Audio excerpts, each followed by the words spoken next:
ஆயுர்வேதம் ஒரு பொக்கிஷம், நம் ஆயுள் நீட்டிக்கும் அற்புதம்.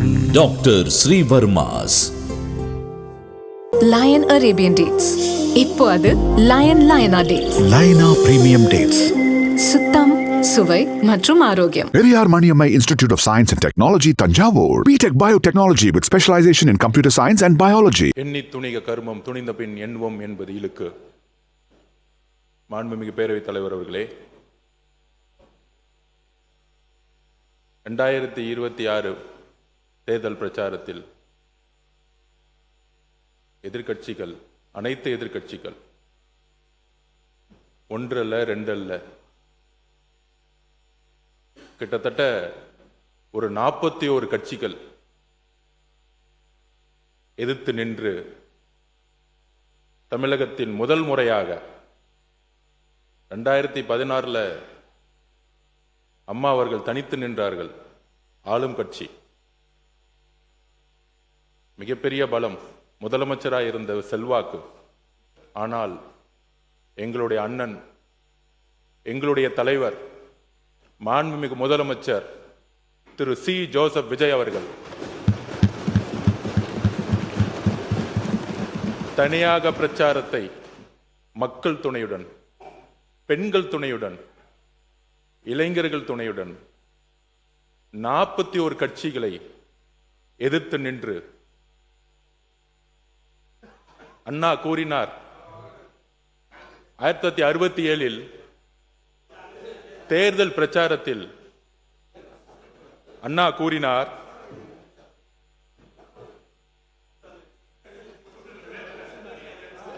எந்த குறுக்கீடுகளும் அனுமதிக்க முடியாது. பதில் உரைக்கு பிறகு மணி 4:18 ஆயிடுச்சு. முடிந்த பிறகு என்ன வேணா பதில் சொல்ல தயாராக இருக்கிறார். அவர்கள் கூர்ந்து பேச அனுமதியுங்கள். எங்கள் தலைவர் பிரச்சாரத்தில் ஒரு கருத்தை கூறினார், நாங்கள் எப்படி வெற்றி பெறப் போகிறோம் என்று. 1967 அண்ணா கூறினார், அதே கேள்வி எங்களின் தலைவரிடம் பார்த்து கேட்கப்பட்டது, 2 வருஷத்துல கட்சி ஆரம்பிச்சு ஆளுங்கட்சி ஆயிடுவீங்களா, எடுத்த உடனே முதலமைச்சர் ஆயிடுவீங்களா, இந்த இளைஞர் கூட்டத்தை வச்சுக்கிட்டு நீங்க வந்து தேர்தலை ஜெயிச்சிடுவீங்களா, பூத் இருக்கா, கிளை இருக்கா, ஒன்றியம் இருக்கா, நகரம் இருக்கா, மாவட்ட செயலாளர் யாருன்னு தெரியுமா? இந்த கேள்விகள் கேட்கப்பட்டது. அண்ணா கூறினார் தன்னுடைய தேர்தல் பிரச்சாரத்தில், அண்ணாவுடைய தேர்தல் பிரச்சார வரலாற்றை இன்றைய அரசியல்வாதிகள் சரியாக இன்னும் படிக்கவில்லை. அண்ணா கட்சி ஆரம்பிக்கும் பொழுது இருந்த கூட்டம் ஜென்சி கூட்டம். அன்னைக்கு திரு கலைஞர் கருணாநிதி அவர்களுக்கே வயது 26 தான். அப்படி 26 இருந்து 40 வயசை ஒரு இளைஞர் கூட்டத்தை எங்களுடைய தலைவர் உருவாக்கி அதை அண்டர் எஸ்டிமேட் பண்ணும் பொழுது இதே அண்ணா கூறினார், முடியுமா, காலம் சரியுமா, போதுமான பலம் இருக்கிறதா, நாளை வரை பொறுத்திருக்க கூடாதா என்ற பேச்சுகள் இளைஞருக்கு இருக்காது. அண்ணா சொல்லிய வார்த்தை, இளைஞர்களுக்கு எப்பொழுதும் வேகம் அதிகம், விவேகமும் அதிகம். அப்படி 2026 1967 வெற்றி, அதற்கு பின்பு 1977 ஏற்பட்ட இன்னொரு புரட்சி, அதற்கு பிறகு 2026 தேர்தல் வெற்றி என்பது ஒரு சாதாரண வெற்றி கிடையாது. 41 கட்சிகள் எதிர்த்து நின்று முதலில் பேசும்போது எதிர்க்கட்சி துணைத் தலைவர் சொல்லினார், நீங்கள் 108 தான் அப்படின்னு பேசினாரு. அந்த 108 எப்படி உருவாக்கப்பட்டது? 41 கட்சிகள் எதிர்த்து நின்று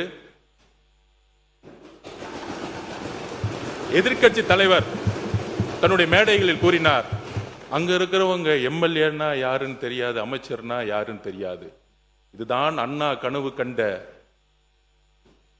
ஒரு புரட்சி. ஏழைகள், எளிமையானவர்கள், சாதி பலமற்றவர்கள், மத பலமற்றவர்கள், இங்க இருக்கக்கூடிய நபர்கள் பண்ணையாரின் பிள்ளைகள் அல்ல, மன்னராட்சியின் பிள்ளைகள் அல்ல.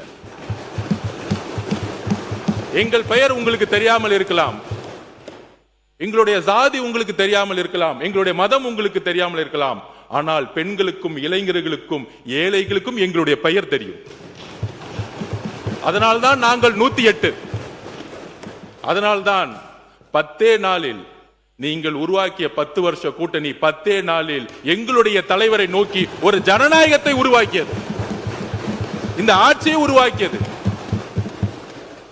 மக்கள் ஏற்படுத்த தீர்ப்புக்கு தலைவணங்கி இடதுசாரி சிந்தனைகளை கொண்ட அனைத்து தோழர்களும், காங்கிரஸ், கம்யூனிஸ்ட், விசிகே, ஐஎம்எல் அனைத்து தோழர்களும் மக்கள் ஏற்படுத்திய வெற்றிக்கு தலைவணங்கி எங்களோடு கொள்கை அளவில் இந்த ஆட்சியில் பங்கு பெற்று முதல் முறையாக நாங்கள் உறுதி கூறுகிறோம், புரட்சியாளர் அம்பேத்கருடைய கனவு இந்த அவையில் முதல் முறையாக நிறைவேற்றப்பட்டது.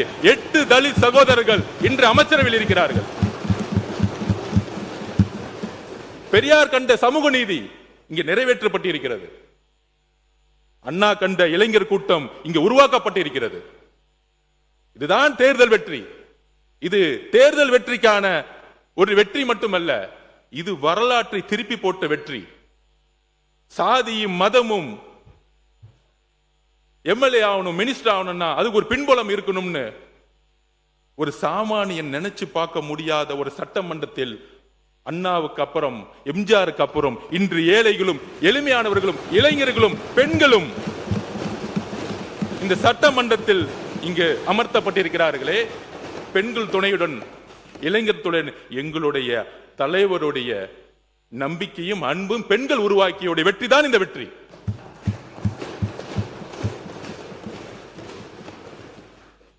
இது 108 அல்ல, 6 கோடி மக்களுடைய கனவு.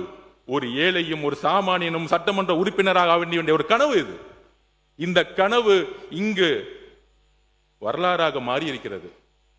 ஒரு சாதாரண கல்லூரியில் படிக்கக்கூடிய மாணவன், நானும் மக்களுக்காக வேலை செஞ்சா ஒரு சட்டமன்ற உறுப்பினராக முடியும், 1 ரூபாய் காசு செலவு செய்யாம. இங்க இருக்கக்கூடிய ஒருத்தரும், இங்க கூடிய இருக்க ஒவ்வொரு சட்டமன்ற உறுப்பினரும், எங்கள் தலைவர் சொன்னார் தேர்தலுக்கு முன்பு, எம்எல்ஏ சீட்டு கொடுத்த பிறகு ஒவ்வொரு இன்றிலும் சொன்னார், என்ன சொன்னார்னா, இங்க பணம் வச்சிருக்கவங்க சரி, பணங்கள் யாரும் 1 ரூபாய் செலவு பண்ணாதீங்க தேர்தலில். மக்கள் நம்ம ஜெயிக்க வைக்கிறாங்களோ இல்லையோ, ஆனால் மக்களிடம் நம்ம உண்மையா இருக்கணும், ஒரு மாற்றத்தை உருவாக்கணும். காய்கறியை வாங்குவது போல ஒவ்வொரு ஓட்டையும் விலை கொடுத்து வாங்கக்கூடிய கலாச்சாரத்தை ஒழித்தது எங்களுடைய தலைவர்.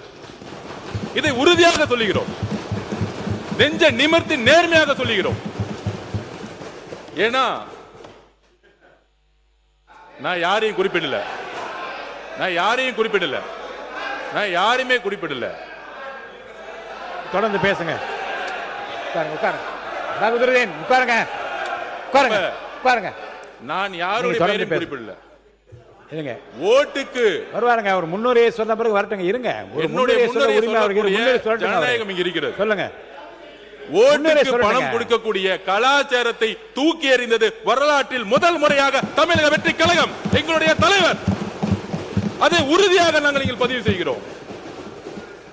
என்னுடைய முன்னுரையில் என்ன பேசினா பேசலாம், எங்களுக்கும் அவை தெரியும். ஜனநாயகப்படிதான் நான் பேசுறேன். அளவை நான் நிர்ணயிக்கிறேங்க, நீங்க பேசுங்க. இருங்க சார், நீங்க இருங்க. உட்காருப்பா, உட்காருங்க. அவங்கள உட்கார சொல்லுங்க, நம்ம உட்காருங்க. நான் யாரை பத்தியும் பேசலையே. தப்பு. நீங்க யாரை பத்தியும் பேசல.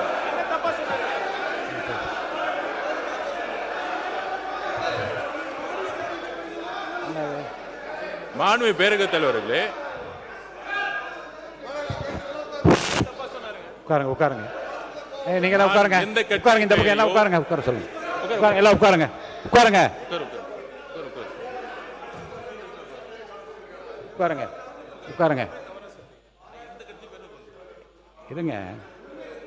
இருங்க.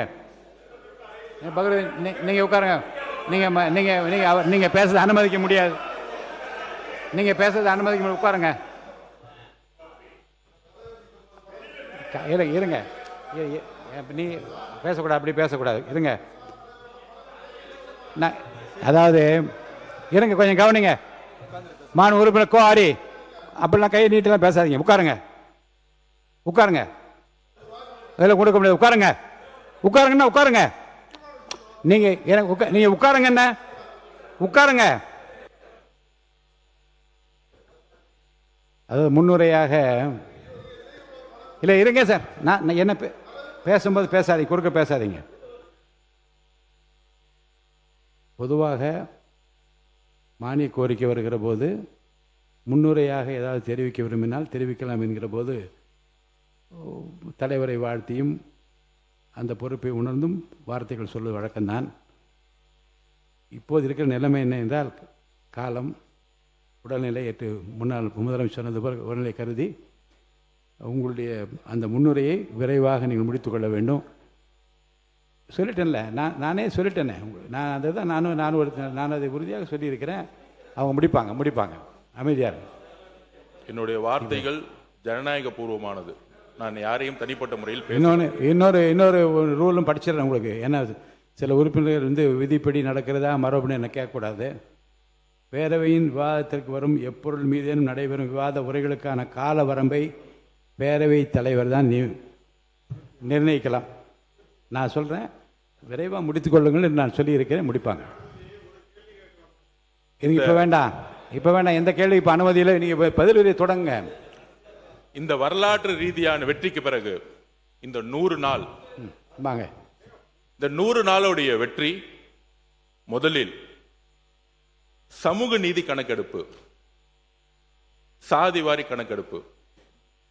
எத்தனையோ கட்சிகள் சமூக நீதி பற்றி பேசினாலும் எங்களுடைய தலைவர் தமிழக மக்களினுடைய கனவை நிறைவேற்ற சமூக நீதி கணக்கெடுப்பை அறிவிப்பை வெளியிட்டிருக்கிறார். இது ஒரு வரலாறு. அது மக்கள் தொகை கணக்கெடுப்பு. சமூக நீதி கணக்கெடுப்புக்கும் மக்கள் தொகை கணக்கெடுப்பும் வித்தியாசம் தெரிஞ்சுக்கணும் சட்டமன்ற உறுப்பினர்களே.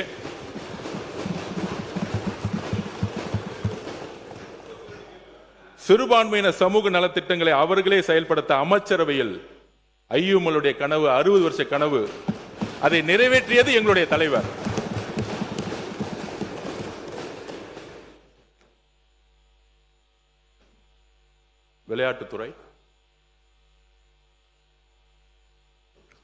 விளையாட்டுத்துறையுடைய மானிய கோரிக்கையான பதில், அனைத்து கட்சியினரும் சட்டமன்ற உறுப்பினர்களும் பல்வேறு கேள்விகளை எழுப்பினார்கள். அவையுடைய நேரத்தை கருதி இன்றைக்கே அதற்கான பதில் வந்துவிட்டது.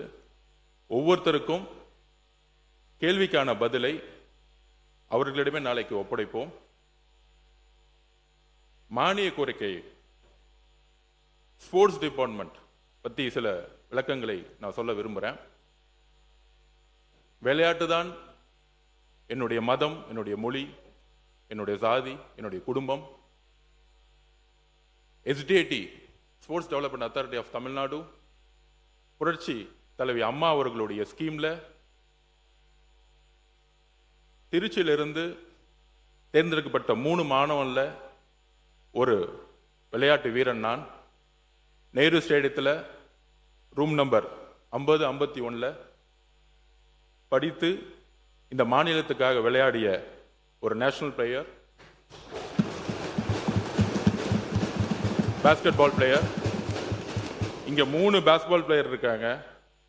ஒன்னு என்னுடைய நண்பர் நிதியமைச்சர் மரிய வில்சன் அவர்கள்.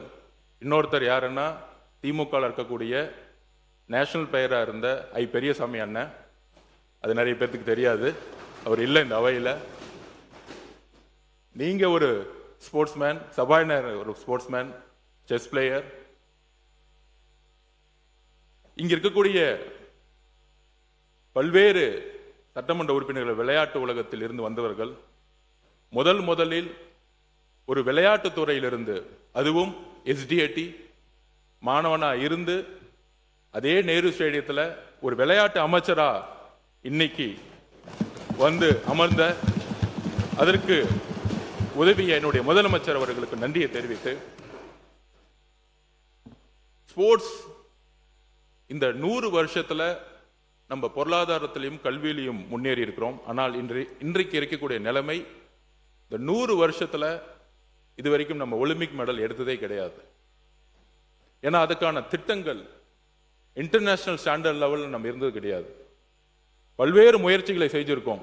குறிப்பாக 1994 அம்மா அவர்கள் இன்டர்நேஷனல் ஸ்டாண்டர்ட் லெவலில் அன்னைக்கு சாஃபா டோர்னமெண்ட் நடத்தினாங்க. அதை பேஸ் பண்ணி நேரு ஸ்டேடியமாக இருக்கட்டும், வேளச்சேரியில் ஸ்விம்மிங் கிரவுண்டாக இருக்கட்டும், இன்டர்நேஷனல் ஸ்டாண்டில் அப்போ தான் கட்டினாங்க. அதுக்கப்புறம் இன்டர்நேஷனல் ஸ்டாண்டர்ட் லெவலில் நம்ம இன்ஃப்ராஸ்ட்ரக்சர் உருவாக்கல ஸ்போர்ட்ஸில்.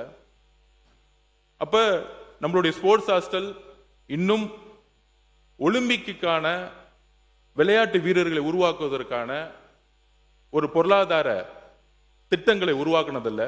ஏன்னா ஸ்போர்ட்ஸுங்கிறது ஒரு ரொம்ப ரொம்ப காஸ்ட்லியான சப்ஜெக்ட். ஒரு ஷூ வாங்கினாலே கிட்டத்தட்ட 15,000 ரூபாய் ஆகும். ஒரு ட்ரெஸ் வாங்கணும்னா கிட்டத்தட்ட 15,000 ரூபாய் ஆகும். அப்ப விவசாயிகளா இருக்கக்கூடிய, மீனவர்களா இருக்கக்கூடிய எத்தனையோ ஏழை மக்கள் ஸ்போர்ட்ஸை சூஸ் பண்ணும் பொழுது அவர்களுக்கான பொருளாதார பலம் இன்டர்நேஷனல் ஸ்டாண்டர்ட் லெவலில் அவங்களால கொண்டு போக முடியாது. ஒரு அரசு வேலை கிடைச்சா போதும் அப்படின்னு, அப்படி ஒரு ஷூ கூட வாங்க முடியாத ஒரு விளையாட்டு விடுதியில் பள்ளியில் படித்த மாணவன் நான். என்னுடைய கோச்சு தான் எனக்கு முதல் ஷூ வாங்கி கொடுத்தார். அந்த கோச்சுக்கு நான் நன்றி சொல்றேன். பொலிட்டிக்கல் சயின்ஸ் என்னுடைய கனவு படிக்கணும்னு, அப்ப நேரு ஸ்டேடியத்தில் எனக்கான அகாமடேஷன் கிடைச்ச பிறகு என்னுடைய கோச், அன்னைக்கு இருந்த மெம்பர் செக்ரட்டரி திரு டேவிதார் ஐஏஎஸ்ஐ நான் இன்னைக்கு நினைவு கொள்றேன். ரொம்ப நேர்மையான அதிகாரி. ஒரு திட்டம் நேர்மையான அதிகாரியும் ஒரு அமைச்சரும் இருந்தால் எப்படி செயல்பட முடியும்னா அதுக்கு ஒரு சிறந்த உதாரணம் நான். அரசு திட்டத்தின் வழியில் படித்த மாணவன் நான். அப்படி நேரு ஸ்டேடியத்தில் இருக்கும் பொழுது மெட்ராஸ் கிறிஸ்டியன் காலேஜில் பொலிட்டிக்கல் சயின்ஸ் எனக்கு ஸ்காலர்ஷிப் கிடைச்சிச்சு. அங்குதான் என்னுடைய அரசியலுக்கான அறிவை வளர்த்த இடம். அங்க இருந்த ப்ரொஃபசர் அலெக்சாண்டர் மந்திரமொழி அவர்களுக்கு நான் நன்றி சொல்றேன். என்னை உருவாக்கியது என்னுடைய ப்ரொஃபசர்ஸ். அப்ப நமக்கான விஷன் என்ன அப்படின்னா 8 to 18 அப்படிங்கிற ஒரு திட்டத்தை கொண்டு வர போறோம். அதாவது 8 வயசுலேயே கிட்டத்தட்ட தமிழ்நாடு முழுசும் ஆயிரக்கணக்கான ஸ்கூல்ஸ் இருக்கு, பிரைவேட் ஸ்கூல்ஸ் இருக்கு. 1 கோடிக்கு மேற்பட்ட மாணவர்கள் படிச்சுட்டு இருக்காங்க, மாணவிகள் படிச்சுட்டு இருக்காங்க. அதுல என்ன ஒரு விஷயம்னா 6000 பிசிக்கல் டீச்சர்ஸ் இருக்காங்க பிரைவேட் அண்ட் பப்ளிக் ஸ்கூல்ல. ஒரு மேக்ஸ் டீச்சர், ஒரு சயின்ஸ் டீச்சர், இவங்களுக்கெல்லாம் ஒரு டார்கெட் வைப்பாங்க, ரொம்ப ஸ்ட்ரிக்டா இருப்பாங்க. ஆனா என்னோட எக்ஸ்பீரியன்ஸ்லயே ஒரு பிசிக்கல் டீச்சருக்கு ஒரு குறிக்கோள் வச்சது கிடையாது. சைக்கிள் ஸ்டாண்ட் எடுத்துக்க வைக்கிறதுக்கும், டிசிப்ளின் பார்க்கறதுக்கும், ஹேர் கட்டிங் பண்றதுக்கு தான் இருந்திருக்கு. ஆனால் ஒரு பிசிக்கல் டீச்சர் நினைச்சா ஒரு ஒலிம்பிக் பிளேயரை உருவாக்க முடியும். அதுக்கான சிலபஸை உருவாக்கணும். அதுக்கான சிலபஸை உருவாக்கணும் தான் மாண்புமிகு முதலமைச்சர் கிட்ட நாங்கள் கோரிக்கை வச்சு எஜுகேஷன் மினிஸ்டரோட மீட் பண்ணோம். அதுக்கு தான் டேலண்ட் ரிசர்ச் விங் TRWன்னு ஒன்று உருவாக்குறோம். அந்த TRW இந்த 1 கோடி ஸ்டூடெண்ட்ஸ்ல பெஸ்ட் ஸ்டூடெண்ட்ஸை எடுத்து வந்து தமிழ்நாட்டில் இன்னைக்கு ஹாஸ்டல், ஸ்போர்ட்ஸ் ஹாஸ்டல் பார்த்தீங்கன்னா 15, 16, 22 ஹாஸ்டல் தான் இருக்கும். 38 மாவட்டங்களிலும் ஸ்போர்ட்ஸ் ஹாஸ்டல் உருவாக்கப்பட வேண்டும் இந்த வருஷத்திலேயே. ஆண்கள் மட்டுமல்ல, ஆண்களும் பெண்களும் சேர்ந்து சமத்துவமாக 38 ஸ்போர்ட்ஸ் ஹாஸ்டலும் உருவாக்க வேண்டும். இது மாண்புமிகு முதலமைச்சர் அவர்களும் எஜுகேஷன் மினிஸ்டரும் முழு ஒத்துழைப்பும் ஆல்ரெடி கொடுத்துட்டாங்க. அப்ப இந்த ஸ்போர்ட்ஸ் ஹாஸ்டல் உருவாக்கின பிறகு ஸ்போர்ட்ஸ் ஹாஸ்டலுடைய பணி 8 வயசுல இருந்து அந்த குழந்தையை உருவாக்கணும். நம்மளுடைய எஜுகேஷன் சிஸ்டம், நான் ஸ்போர்ட்ஸ் ஹாஸ்டல் வளர்ந்த மாணவனால சொல்றேன், காலையில 5:30 மணிலிருந்து 8:30 மணி வரைக்கும் நாங்க கிரவுண்ட்ல இருக்கணும். கடுமையான பயிற்சி இருக்கும். அந்த கடுமையான பயிற்சி முடிஞ்ச பிறகு 9:30 மணிக்கே ஸ்கூல் போகணும். அப்படி 9:30 மணிக்கே ஸ்கூல் போனோடனே தூக்கம் மட்டும்தான் வரும். அப்ப ஸ்பெஷல் எஜுகேஷன் கோர்ஸ் ஸ்போர்ட்ஸ்மேன்ஸ்க்காக உருவாக்கப்படணும். இது மற்ற மாநிலங்கள் இருக்கு. அமெரிக்காலயோ சிங்கப்பூர்லயோ பாத்தீங்கன்னா ஸ்பெஷல் எஜுகேஷன் சிஸ்டம் இருக்கும். அப்ப ஒரு நல்லா படிக்கிற மாணவன் போய் 3 மணி நேரம் ஓட வச்சுட்டு திருப்பி ஸ்கூல்ல உட்கார வச்சீங்கன்னா ஆட்டோமேட்டிக்கா அவங்க மயக்கம் தான் வரும். அப்ப நம்மளுடைய ஸ்பெஷல் எஜுகேஷன் சிஸ்டத்தை கொண்டு வரணும்னு மாண்புமிகு எஜுகேஷன் மினிஸ்டர் கிட்ட நாங்க சொல்லியிருக்கோம், ஹையர் எஜுகேஷன் மினிஸ்டர் சொல்லியிருக்கோம். அப்ப அந்த ஸ்கூல்ல இருந்து போன பிறகு அடுத்த காலேஜ் போகும்போது இங்க ஒலிம்பிக் அகாடமிஸ் இன்டர்நேஷனல் ஸ்டாண்டர்ட் லெவல்ல கிடையாது. நம்ம திட்டங்கள் கொடுத்திருக்கோம், பணம் கொடுத்திருக்கோம், செலவு பண்ணியிருக்கோம். ஆனால் 36 கேம் ஒலிம்பிக்ஸ்ல 36ல இருந்து கிட்டத்தட்ட அதிகமான கேம்ஸ் இருக்கும். நம்ம 36ல இருந்து 40 கேமை தமிழ்நாட்டில் வந்து ஃபோக்கஸ் பண்ணிட்டு இருக்கோம். ஆனா 36ல இருந்து 40 கேமை ஃபோக்கஸ் பண்ணக்கூடிய ஒரு ஒலிம்பிக் சென்டர்ஸ் கிடையாது. குஜராத் போனேன், டெல்லி போனேன், அங்க பாத்தீங்கன்னா 36ல இருந்து 40 கேம் ஒரே இடத்துல ஹாஸ்டல், ஒரே இடத்துல ஏசி அகாமடேஷனோட ஒரு ஹாஸ்டல் இருக்கும். மாண்புமிகு மையநாதன் சார் சொன்னார், ஸ்போர்ட்ஸ் மினிஸ்டர் இருக்கும்போதே நான் நிறைய கோரிக்கைகள் கொடுத்திருக்கேன். நான் ரூம் நம்பர் 50, 51க்கு நான் போன வாரம் போனேன். என்னுடைய ரூம், நான் தங்கி இருந்த ரூம், அதே ஃபேன், அதே இரும்பு கட்டல், அதே டாய்லெட். இதுதான் இன்றைய யதார்த்தம். அதே ஸ்போர்ட்ஸ் ஹாஸ்டல் நான் போயிட்டு வந்தேன், அதே ரூம் தான். இது யார் மீது தவறு கிடையாது, என்ன செய்யணும் நம்ம அடுத்து சொல்ல வரும். அப்ப நம்ம ஸ்போர்ட்ஸ் ஹாஸ்டலை அடுத்த உலக தரத்துக்கு உயர்த்தணும். குஜராத்தோ டெல்லி போகும்பொழுது ஒரு 4 ஸ்டார் கேட்டகரியில் இருக்கும் அந்த ரூம். அப்ப டெக்னாலஜி இருக்கும், அந்த ஸ்டேடியமே ஒரு இன்டர்நேஷனல் ஸ்டாண்டர்ட்ல இருக்கும். அப்ப ஒலிம்பிக்ஸ் அகாடமிஸை உருவாக்கக்கூடிய இடத்துல இருக்கும். என்னுடைய அறிவிப்புல இருக்கு. அந்த ஒலிம்பிக்ஸ் அகாடமியை உருவாக்கின பிறகு அங்கிருந்து இன்டர்நேஷனல் ஒலிம்பிக் சென்டர்ஸை உருவாக்கணும். இங்க இருந்து இன்டர்நேஷனல் பிளேயர்ஸா இருக்கவங்களுக்கு 30 லட்சம் 20 லட்சம் கொடுக்கிறோம். அதாவது ஒரு ஸ்போர்ட்ஸ்ல ஒன்னு சொல்லுவோம், வெற்றி பிறகு மெடல் கொடுக்கும் பொழுது காசு கொடுக்கிறது பெரிய விஷயம் அல்ல, அவங்களை அங்கீகரிக்கிறது பெரிய விஷயம் இல்ல. 8 வயசுல இருந்தே அவங்களுடைய அனைத்து வழிகளிலும் இந்த அரசு பங்கெடுத்துக்கணும். இந்த அரசு பங்கெடுத்துக்கணும். ஒரு விவசாயி, ஒரு மீனவன், நான் ஷூ வாங்குறது கூட காசு இல்லாம தான் வளர்ந்தேன், எனக்கான அந்த வழி தெரியும். விளையாடும் போது ஸ்போர்ட்ஸ் ஹாஸ்டல் போனா 3 வேளை நல்ல சாப்பாடு கிடைக்கும் அப்படின்னு சொல்லிட்டு தான் அங்க ஸ்போர்ட்ஸ் ஹாஸ்டல் போனோம். திருச்சியில படிக்கும் போது காலையில பழைய சோறு வச்சுட்டு தான் விளையாண்டு இருக்கோம். சோ இந்த வழிகள் ஸ்போர்ட்ஸ்மேனுக்கு இருக்கு. இன்னும் ஒலிம்பிக் பிளேயர் போகும்போது ஷூ வாங்க கூட காசு இல்லைன்னு சொல்லக்கூடிய அவல நிலை தான் இன்னைக்கும் இருக்கு. இதையெல்லாம் தொலை தெரிய வேண்டும். இதுக்கப்புறம் இந்த இன்டர்நேஷனல் ஸ்டாண்டர்ட் லெவல்ல ஒலிம்பிக்ஸ் கமிட்டி, ஒலிம்பிக்ஸ் ஒரு இன்ஃப்ராஸ்ட்ரக்சர் உருவாக்கும் பொழுது இப்ப இங்க இருக்கக்கூடிய ஃபென்சிங்ல இருக்கக்கூடிய பிளேயர்ஸ் எல்லாம் யூரோப்ல போய் பிராக்டிஸ் பண்ணிட்டு இருக்காங்க. ஏன்னா நமக்கு இன்ஃப்ராஸ்ட்ரக்சர் கிடையாது. ஸ்போர்ட்ஸ்ங்கிறது சயின்ஸ் அண்ட் டெக்னாலஜி. இங்க இருக்க கோச்சஸ் ஃபாரின்ல போய் இன்னும் படிக்கல, அதுக்கான கல்வி இங்க இல்ல, அதுக்கான ஸ்போர்ட்ஸ் யூனிவர்சிட்டியோட அப்டேட்ஸ் இல்ல. அப்ப ஒலிம்பிக் மெடல் எப்படி எடுக்க முடியும்? சோ ஒடிசால நம்மளுடைய மதுரையில் இருந்த பாண்டியன் அவர்கள் ஸ்போர்ட்ஸுக்கு தனி கொள்கையை உருவாக்குனார். இன்டர்நேஷனல் லெவல்ல ஸ்டேடியத்தை உருவாக்குனாங்க. எந்த விதமான வித்தின் 3 வருஷத்துல உருவாக்குனாங்க. அதனாலதான் ஹாக்கி பாத்தீங்கன்னா இன்டர்நேஷனல் லெவல்ல நம்பர் 1 வந்துச்சு. ஹாக்கி வெற்றிக்கு முக்கியமான காரணம் ஒடிசா கவர்மெண்ட். ஒடிசா தான் 6 வருஷம் இருந்து இன்வெஸ்ட் பண்ணாங்க அந்த ஹாக்கி டீமுக்கு. 200 கோடி ரூபாய் 300 கோடி ரூபாய் இன்வெஸ்ட் பண்ணாங்க. அப்படி இன்வெஸ்ட் பண்ணும் பொழுது மலைவாழ் மக்கள் இருந்து வந்த பெண்களும் சரி ஆண்களும் சரி மிகப்பெரிய வெற்றி இந்தியாவுக்கு உருவாக்கி கொடுத்தாங்க. இங்கேயும் இருக்காங்க, கள்ளக்குறிச்சியில், திருவண்ணாமலையில், விழுப்புரத்துல, நாகப்பட்டினம், திருநெல்வேலி, தஞ்சாவூர், ஒவ்வொரு மாவட்டத்திலையும் விளையாட்டு வீரர்கள் எல்லா விதத்திலையும் உடல்லையும் சரி மன அளவிலும் சரி வலிமையானவளா இருக்காங்க. ஒரு ஸ்விம்மிங் அகாடமிய நாகப்பட்டினத்திலையும் தூத்துக்குடியும் உருவாக்கினா நம்மளால் நம்பர் 1 ஒலிம்பிக்ல மெடல் எடுக்க முடியும். ஒரு மீனவருடைய மாணவனும் மாணவியும் 3 வயசுல உங்க அப்பா தூக்கி கடல் தூக்கி போட்டுருவாங்க. ஆனா நமக்கான ஸ்விம்மிங் அகாடமி தஞ்சாவூர், தூத்துக்குடியில் இல்ல, நாகப்பட்டினத்திலும் இல்ல, வேற ஊர்ல இருக்கு. அப்ப எங்க இயற்கையாக ஒரு விளையாட்டு வீரன் வீராங்கனை உருவாக்க முடியும்னா இயற்கையாவே ஒவ்வொரு இடத்தை உருவாக்கி இருக்காங்க. அப்படி இருக்கும் பொழுது நமக்கான திட்டங்கள் என்னுடைய அறிவிப்புல இருக்கும். என்னென்ன அறிவிப்பு இருக்கு மாண்பு முதலமைச்சர் வழிகாட்டுதல்ல உறுதியாக இன்னையிலிருந்து 10 வருஷம் எல்லா சட்டமன்ற உறுப்பினர்களும் சேர்ந்து ஒலிம்பிக்ஸ்க்கான கடமை உருவாக்கணும். முக்கியமா ஸ்கூல் எஜுகேஷன். நம்ம மாண்புமிகு பல்வி கல்வித்துறை சொல்லுவேன், குவார்டர்லி எக்ஸாம் வைக்கிறீங்க, ஆஃப் எக்ஸாம் வைக்கிறீங்க, ரிவிஷன் டெஸ்ட் வைக்கிறீங்க. இன்னைக்கு மிகப்பெரிய பிரச்சனை ட்ரக்ஸ். எல்லாரும் சொல்றாங்க அந்த ட்ரக்ஸ் பிரச்சனால தான் பாலியல் பலாத்காரம் உருவாகுது. மனிதன் தன்னிலை இழக்கிறாங்க. லிக்கர் கல்ச்சர் அதனால அதிகமாகுது. ஏன்னா நம்மளுடைய கல்வி அமைப்பு கிட்டத்தட்ட நம்ம இந்நேரம் இங்க உட்கார்ந்துருக்கோம், காலையில 9 மணில இருந்து 5 மணி வரைக்கும் நம்மளால உட்கார முடியல. இதே மாதிரிதான் நம்மளுடைய குழந்தைகள் காலையில 9:30 மணில இருந்து 4 மணி 5 மணி உட்கார்ந்துட்டே இருக்காங்க ஒரு ரூம்ல. நமக்கு இங்க ஒரு நாள் உட்காரும்போது நமக்கான வழி இருக்கே, இதுதான் நம்ம குழந்தைங்களுக்கான ப்ராப்ளமும். அப்ப அவங்களுக்கு ஒரு நாளைக்கு 1 மணி நேரம் விளையாடக்கூடிய சுதந்திரத்தை கொடுக்கணும். அதுக்கான கல்வி அமைப்பை உருவாக்கணும். இதுதான் யூரோப் எஜுகேஷன்லயும் சிங்கப்பூர்லயும் அமெரிக்காலையும் கொடுத்திருக்காங்க.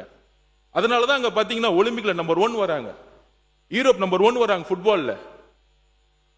இதே பொருளாதாரம் இங்க இருக்கு. உசைன் போல்ட் 9.59 செகண்ட்ஸ் ஓடுனா 1000 கோடி ரூபாய் சம்பாதிக்கிறார்.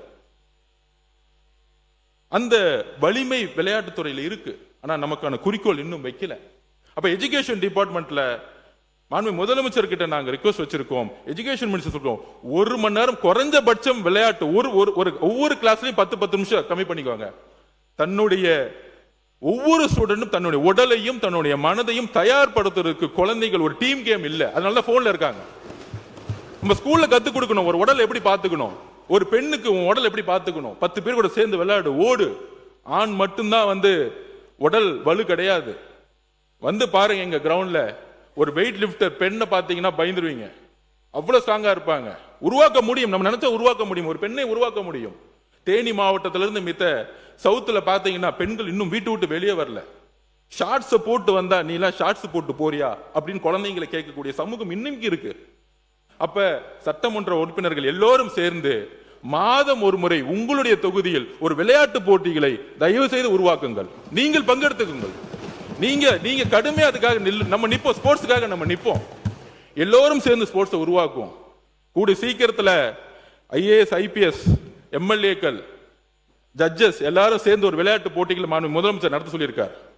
எல்லோரும் சேர்ந்து விளையாடக்கூடிய ஒரு விளையாட்டு போட்டிகளை உருவாக்க சொல்லியிருக்கார். நம்ம எல்லாம் அரசியல் ரீதியா நம்ம சண்டை போடலாம், திமுக அதிமுக BJP கம்யூனிஸ்ட், ஆனால் விளையாட்டுன்னு வரும்போது எல்லோரும் ஒன்றிணைணும், இந்த மாநிலத்துக்காக ஒன்றிணைணும். அண்ணனுக்கு செஸ் கேம் இருக்கு, அண்ணனுக்கு செஸ் கேம். முன்னாள் முதலமைச்சர் புரட்சி தலைவர் எம்ஜிஆர் காலத்தில் MLAக்களுக்கு இடையான அனைத்து விளையாட்டு போட்டியும் அவர் நடத்தியிருக்கிறார். 3 நாட்கள் தொடர்ந்து நடக்கும், திருப்பி நம்ம எல்லா விளையாட்டுக்கும் நடத்துவார். அப்படிப்பட்ட முதலமைச்சர் கவனத்துக்கு கொண்டு வந்து அந்த போட்டியை கூட உங்களுடைய ஆலோசனை ஏற்று நடத்தலாம். அண்ணனுக்காக செஸ் ப்ரோக்ராமும் இருக்கு. சோ இப்படி ஒரு அரசியல் அப்பாற்பட்டு விளையாட்டுத்துறை எல்லோரும் அரசியலுக்கு அப்பாற்பட்டு உருவாக்க வேண்டும். தமிழ்நாட்டிலிருந்து ஒரு ஒலிம்பிக் மெடலை உருவாக்க வேண்டும்.